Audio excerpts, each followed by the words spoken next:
So over the years I've built quite a few AR-15 style rifles, and in that process I've started to accumulate spare parts, and some of that comprises of parts I no longer wanted or upgraded, or just plain spare parts I decided to buy as backups in case something broke or wore out.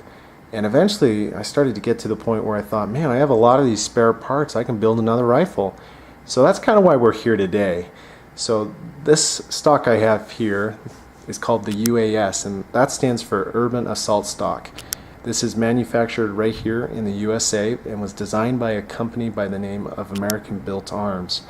They are a veteran-owned company and design and manufacture a variety of parts, including rifle accessories like buttstocks, pistol grips, vertical grips, and handguards for the AR-15 style rifles. They also make a killer chassis for the Remington 700 short action. Now, I don't have any first-hand experience with that chassis, but from the reviews I've seen and read, there seems to be some pretty positive feedback on it. Now, back to the buttstock. There wasn't a whole lot of information on the UAS when I purchased it, and at the time of making this video, there wasn't a whole lot of information on it either. So I went ahead and took the gamble, and the price point was attractive enough that I thought the risk was fairly low, and so I've been pretty happy with the buttstock so far, but decided to make a video on this to provide you viewers out there with a little bit more information on the buttstock itself. That way, if you are contemplating the purchase of this stock or many of the other stocks out there, perhaps this will help you make a decision. As far as price goes, it's generally going to range from about $39 to $59, and that depends on, of course, where you buy it and if it's on sale, and that's based on mid-2016 prices. I purchased this one from Optics Planet, and again, I purchased this buttstock on sale, so I was kind of on the lower end of that price spectrum. But again, depends on where you buy it, and you can buy it directly from American Built Arms. They do have a website and a store, of course, on that website from which you can purchase accessories. Alright, let's go ahead and go over some specs on this buttstock. This weighs in at 6.5 ounces as advertised by AB Arms. It has a collapsed length of about 6.7 inches, which makes it one of the shorter buttstocks available for the AR style platform. It has ambi QD sling swivel studs for those push button slings, and I did verify that you can utilize it on either side. It also features a 1913 Picatinny rail on the bottom here, which would be perfect for mounting something like a monopod. It can be mounted on both commercial and mil-spec buffer tubes, and a bit later I'll go over the installation process and how that is possible. The butt pad extends to about 1.25 inches and is adjustable in about 0.45 inch increments. It also has 4 different positions, so it would be fully extended, 2 further collapsed positions, and then fully collapsed.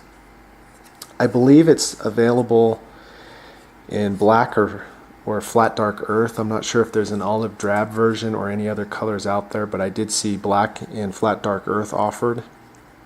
There is also a USS version, which stands for Urban Sniper Stock, and basically it comes with an adjustable cheek piece up here so you can raise or lower it to get that perfect cheek weld. You can also buy that cheek weld or cheek riser piece separately, so if you change optics or maybe go from a red dot to a magnified optic and just need a little bit more height on the cheek comb, you can buy that piece separately and put it on the UAS. Alright, let's go ahead and go over the installation of the UAS. Now, I did confirm it fits on both commercial and mil-spec buffer tubes. What I have here is a 22 trainer. This is the only commercial buffer tube that I still currently own. And let's go ahead and slide it on that buffer tube here. Okay, so you can see there is a little bit of resistance, and it kind of almost catches on the buffer tube because of that wider diameter that it has. And then let's go ahead and see it on a mil-spec buffer tube. And it goes on much easier because it is a smaller diameter. Now you're probably thinking, okay, how does that lock into place? Well, what UAS provides you with is this tiny little set screw here. It looks like it has a nylon tip. What that nylon tip does is prevent excessive marring of your buffer tube when installing the set screw. It does kind of leave a slight mark, but doesn't really bite through the anodized finish or into the metal itself. It seems to do a decent job of protecting the anodizing. Now this basically goes into this, looks like a brass fitting there, and the idea is to line it up with one of the pre-existing holes in your buffer tube itself. Now I'm doing something a little different, and I wanted a shorter, more compact overall length, so I'm pushing it forward and beyond the pre-drilled holes. So I'm going to go ahead and install it in there, and what you need is an Allen wrench, or in this case I have a T-handled hex key here. It's a 1/8 inch, and you'll just tighten that down.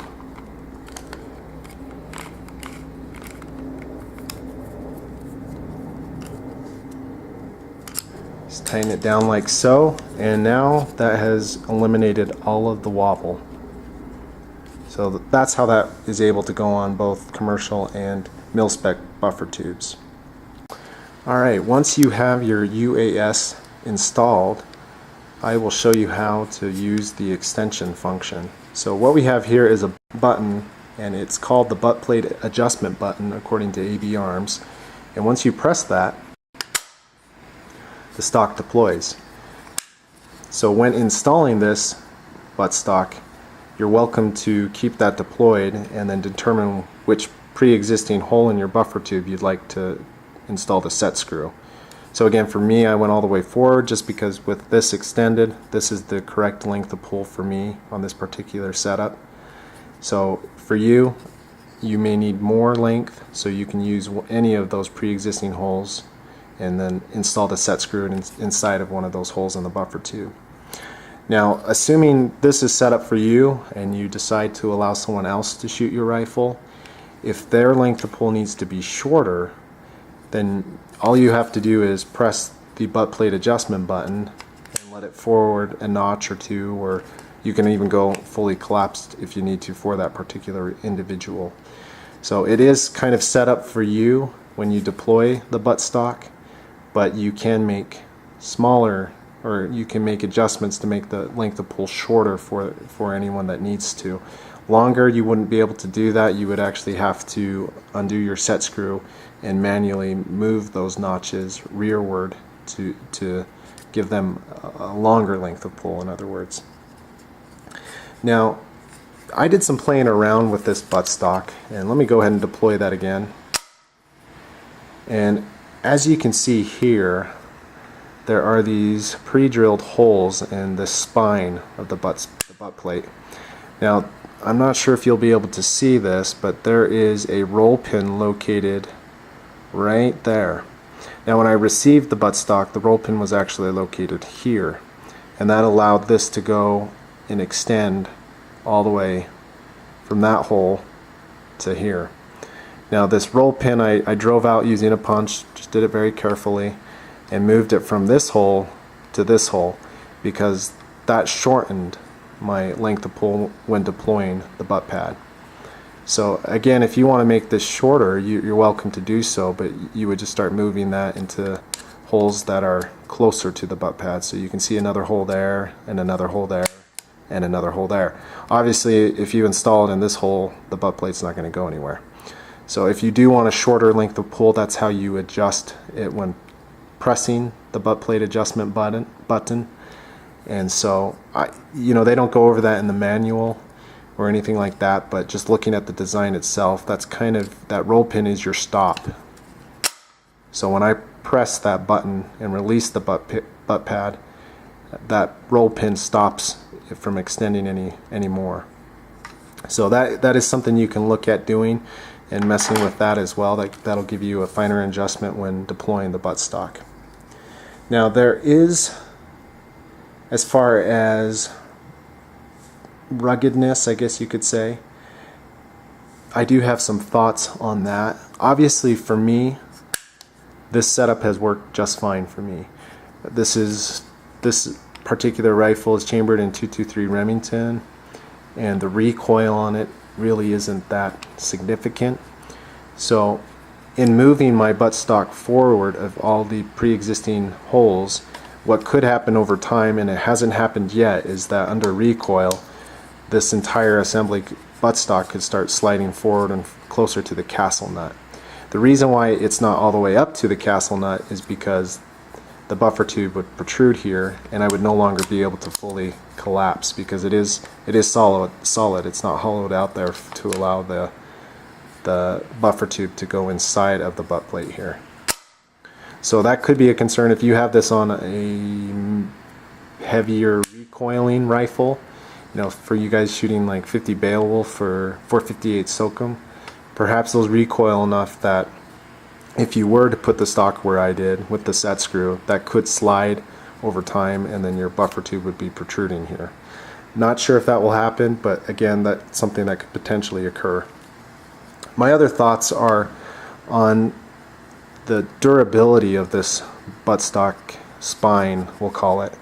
It is kind of thin, and so if you've ever had to, what people like to call a mortar strike, when they have a round stuck in the chamber, and basically they'll hold on to the charging handle and then strike the butt pad on a surface, I would probably recommend collapsing that if you absolutely have to do that, just so you don't strike this at an angle and then snap that spine off. So for someone who is just doing recreational shooting, which I am with this particular rifle, I think this is built adequately. I think it's going to be strong enough for my needs for this rifle. Someone who is in some sort of theater or in law enforcement, military type applications, this may be a concern to them, because that could potentially break off depending on what they're doing or what they're using it for. If you're the type of guy that likes to knock open doors or bust open padlocks with your buttstock, this is probably not the one for you. Also, another thought was there are several chassis available on the market for bolt action rifles. Those chassis, on some of them, they allow you to use AR-15 style buffer tubes, which then means you can use an AR-15 style buttstock. So again, I don't know how strong these notches are in the spine or the locking mechanism, and if you're shooting one of those heavy calibers like 300 Win Mag or 338 Lapua Magnum, maybe this is not the type of stock for you.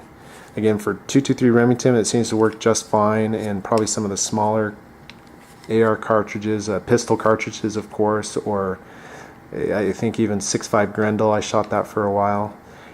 I think this would work just fine, but again, those are just some potential concerns. I'm not saying it's happened yet, but just thought you guys should know that.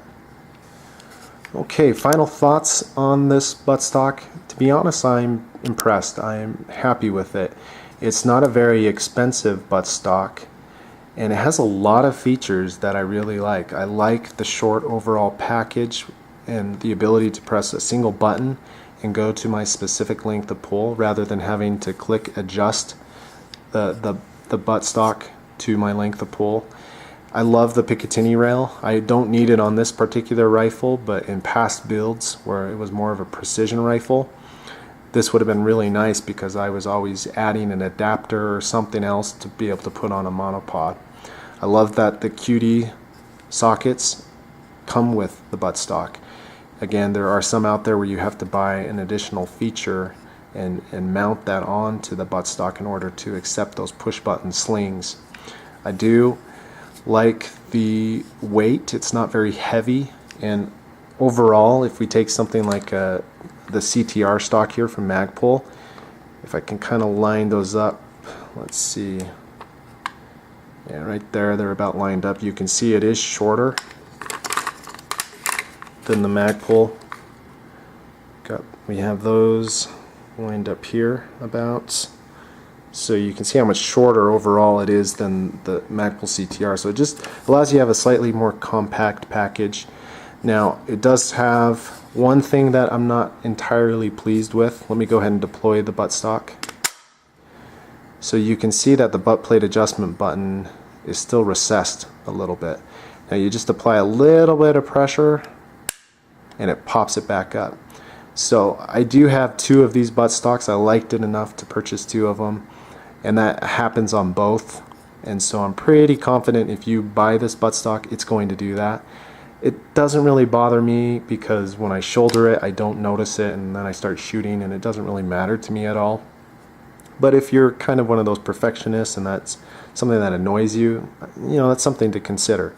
So it does have the 4 positions that I mentioned earlier. So the 4th position being fully open, then you can go in a notch, go in one more, if I can get it, there we go, and then fully collapsed. You have your 4 positions there.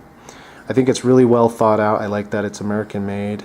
I think the guys did a really good job at making something that was a bit more unique, not only in look but function. I like being able to rapidly deploy it to my length of pull, and also like that I can adjust the length of pull if needed. For some guys, their length of pull is very different from when they're shooting standing versus shooting prone.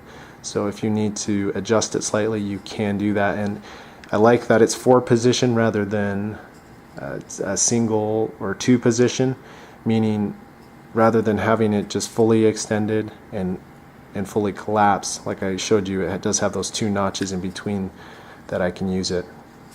I'm happy with it. I hope it lasts a while, that I'm not encouraging anyone to buy this buttstock and then a month later it breaks on you. Like I said, so far it's been really good for me, and I really like that there's no wobble and that I don't have to click some sort of lever to get to my specific length of pull. I can have it short and collapsed and then quickly deploy it to my desired length of pull. Anyway, go ahead and ask any questions if you guys have any in the comments below. I hope this video was useful to someone, and I'll include a link to the website for American Built Arms Company. Again, I encourage you to check them out. They seem like they're a really solid, awesome company. So again, thanks for watching.